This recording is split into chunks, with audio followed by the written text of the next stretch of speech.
Jamie, Christmas racing, of course, a busy time, but always busy Te Akau. Just talk us through Zabeel Classic first of all. In a twinkling, how's he come through Christmas Carnival? Yeah, he's in good shape, really pleased with him. He went to Ellerslie and had a gallop up there during the week and worked really well for him. So he's on track. Whether he's a weight for age horse or not, we're not sure yet. But if it's a small field and there's no tempo, he'll be up on speed and can give a bit of cheek. He's been up in the handicap, so weight for age, it's not going to be as big a jump for him as what it might have been otherwise. Yeah, exactly. He's well up in the ratings now after sort of winning those 2 Counties Cups. So yeah, I think the 2,000 metres of the race fresh, and if he's able to dictate, he's got a big chance. He seems to be a bit of an enigma. Are you working him out? Oh, I would just go with him.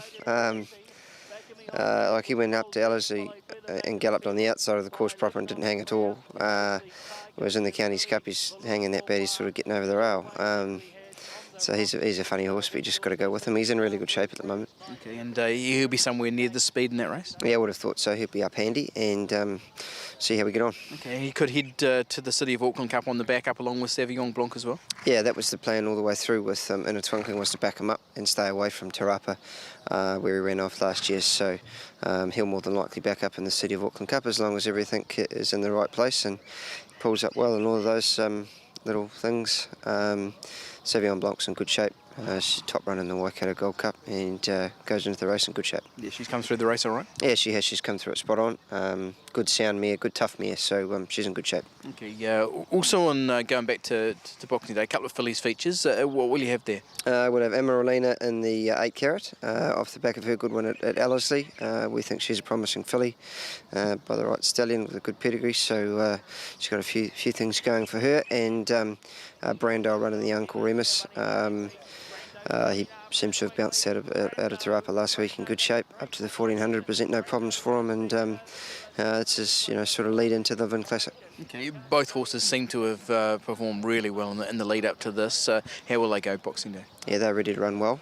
They can take the next step up, both of them. Amaralina's probably still a little bit inexperienced, but we sort of went to Ellerslie there the other day to give her a look round, to give her a bit of practice around there before she went back for this better race. So yeah, they'll do some more serious work Saturday and next week, Tuesday, and then they'll be there all guns blazing, hopefully. Where could she head to after this? She'll probably go to the Karaka Million Mile, Emeralina, and Brandale will go to the Vin Classic. Okay, outside that, I know the 2-year-olds have become a bit of a focus. What we have going to the 2-year-old features Boxing Day and the Eclipse on New Year's Day? So on Boxing Day we'll probably have Sneaky Shark, Palamos and Sophisticado. Sophisticado and Palamos look like they'll have enough money, whereas Sneaky Shark needs to get a little bit more. Okay. And then on the first we'll have Avanello, who's coming out of Riccarton, went up there to Ellerslie and galloped with Imperatriz yesterday. They both work nicely, and they'll be joined in that by Sort of State at this stage, so 3 in each of those. Has Sort of State come through his win? He couldn't have been any more impressive at Te Rapa. Yeah, he's going really well. No disrespect to the horses behind him, but where there's a lot of depth there, I'm not sure, but he looked good and he won well, so he needs to take that next step up against the big boys in Group Company, but we believe he can. Outside that, Avantage heads to the railway. Obviously, she was through the carnival last year, but in the Hallmark. What's the change of focus there? Just the Group 1? Yeah, Group 1 and set weights and penalties rather than the handicap. So she's in good shape. She won her trial nicely at Avondale. She has an exhibition gallop at Te Rapa on Saturday just to take her away again. She will be vulnerable first up in the railway. She's always vulnerable first up. But she'll run a really good race and then go to the Telegraph and then back up for Te Rapa 1400. So she's in good shape. She's really coming along well. Okay, so you are pleased with the way she has progressed into this? Yeah, absolutely. She just ran into a good mare in the spring who's just sort of beat her a couple of times, but take her out if she had stayed in Aussie. She wins a couple of Group 1s, so she's going very well. Okay, and the other one I just want to talk about, Predefer heading to the Ritual Mile. What did you make of his run at Te Rapa? Really proud of him at Te Rapa. I thought it was a terrific run. Thought he was coming back at the mare. Another 50 yards, he might have been able to get his nose back in front, but it was a run that was full of merit. Sort of hadn't had the ideal lead-in sort of preparation for him, but yeah, he's going really well.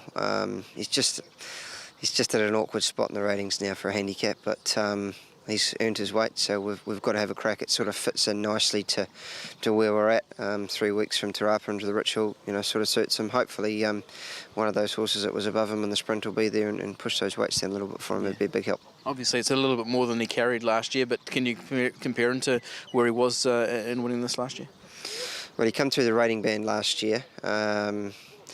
He wasn't up with the big boys sort of at Hastings and then coming through a J-Swap sprint. So I'd say he's going as well, if not better, but he needs to be because he's probably going to carry about 6 or 7 kilos more. So it'll be a big ask for him. But, whether there's a real standout coming through at the bottom of the handicaps, I'm not sure. But it's certainly a hard race to win. But I wouldn't swap him for anything else. Sounds like a big carnival, Jamie. How much are you looking forward to it? Yeah, we love LSE at Christmas, and we love it even more on Croakamillia night, so really looking forward to it.